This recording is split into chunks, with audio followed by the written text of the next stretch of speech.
राजा जनैया रीखे कुंड खनावेले, कुंडवा में हो गईले अंजोर, कुंडवा में हो गईले अंजोर।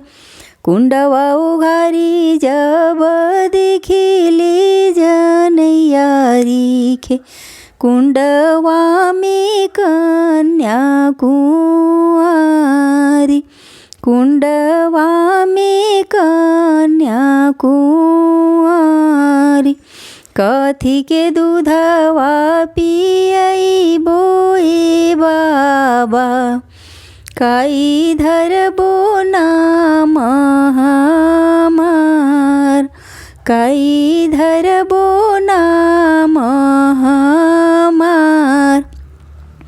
के कराही कुलवे बियाह बोए बाबा, के हुई है स्वामी हमार।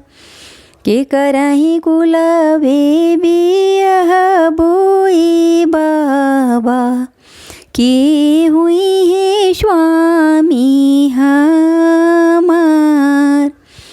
गुलरी के दूधवा पियई बोए बेटी, सीता धरबो नाम तोहर, सीता धरबो नाम तोहर। दशरथ कुलवे बियाह बोए बेटी, स्वामी होई है श्री राम।